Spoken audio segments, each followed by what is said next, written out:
अस्सलामु अलैकुम। मैं डॉक्टर मुस्तारवन और आज एक नई वीडियो के साथ। मेरी आज की वीडियो एलर्जिक रिनाइटिस पर है, जिसको आज हम तफसीली डिस्कस करेंगे।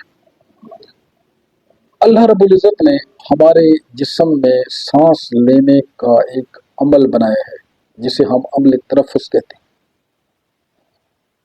अमल तनफ़ुस के दौरान जब हम सांस ले रहे होते हैं तो हमारे नाक के ज़रिए हवा यानी ऑक्सीजन अंदर जा रही होती है, तो उसके साथ कई ऐसे ज़रात भी अंदर जा रहे होते हैं जो कि हमें आम आँख से नज़र नहीं आते। उन अज्जा में डस्ट और डस्ट माइट हो सकती है। घरों में पालतू पेट्स, कुत्ते, बिल्लियाँ और उनके टेंडर और उनके बाल हो सकते हैं। बाज़ लोगों को खुशबू से एलर्जी होती है, बाज़ लोगों को मौसम की हिद्दत यानी सर्दी हो जाने से भी एलर्जी हो जाती है और बाज़ लोगों को सर्दी की वजह से भी एलर्जी हो जाती है। तो जो चीज़ें इंसान को एलर्जी करती हैं उनको एलर्जिन कहा जाता है। सांस लेने के अमल के दौरान नाक की झिल्ली, जिसे नेज़ल म्यूकोज़ा कहा जाता है, वो सोजिश कर जाती है, जिसकी वजह से नाक बहना शुरू हो जाता है, आंखों से पानी आना शुरू हो जाता है, आंखें लाल हो जाती हैं और छींकें शुरू हो जाती हैं। और बाज़ औक़ात छींकें इतनी ज़्यादा आती हैं कि इंसान बहुत ज़्यादा डिस्टर्ब होता है और हर वक़्त हाथ में रुमाल या टिश्यू पेपर रखता है और शदीद सर दर्द होता है।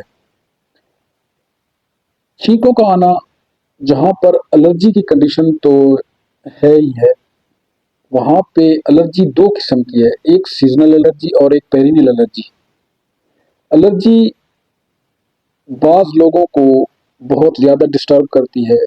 अक्सर लोग एलर्जी के लिए फ़ौरन जंप लेकर एंटीबायोटिक्स यूज़ करते हैं और बाज़ लोग anti histamine tablet, anti allergic tablet और साथ स्टीरॉयड का बहुत ज़्यादा इस्तेमाल करते हैं, जो कि वक्ती तौर पर तो फ़ायदा देती है मगर सेहत के लिए इंतहाई नुकसानदेह है और इंसान प्रॉपर एलर्जी का मरीज़ बन जाता है।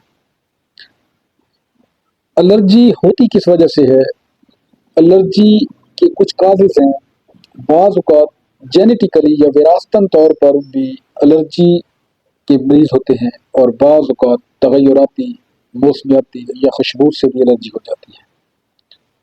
तो आज मैं आपको एक बेहतरीन होम्योपैथिक मेडिसिन तजवीज़ कर रहा हूँ एलर्जी के लिए, जो कि दायमी एलर्जी, खुशबू से एलर्जी, विरासती एलर्जी और मौसम की हिद्दत से हो जाती है, उसके लिए एक बेहतरीन नुस्खा आपके गोश गुजार कर रहा हूँ। तो सबसे पहले तो बेसिलिनियम CM के 5 कतरे आपने एक खुराक हर माह के बाद लेनी है। कम अज़ कम 3 माह ये इस्तेमाल करनी है। एक खुराक 5 कतरे 1 माह के बाद आप डेट टू डेट लिख लेंगे। और एक और मेडिसिन फार्मिका रूफा BM की PM नंबर 8, वो आप इस्तेमाल करें। उसके 15 कतरे सुबह, 15 कतरे दोपहर, 15 कतरे शाम को घूंट भर पानी में इस्तेमाल करें। तो बफज़ल ताला आपकी एलर्जी बिल्कुल ठीक हो जाएगी और आप सेहतमंद हो जाएंगे। उम्मीद है आपको मेरी आज की वीडियो पसंद आई होगी। मिलते हैं किसी नेक्स्ट वीडियो के साथ। अपना और अपने प्यारों का ख्याल रखिए। थैंक यू, शुक्रिया।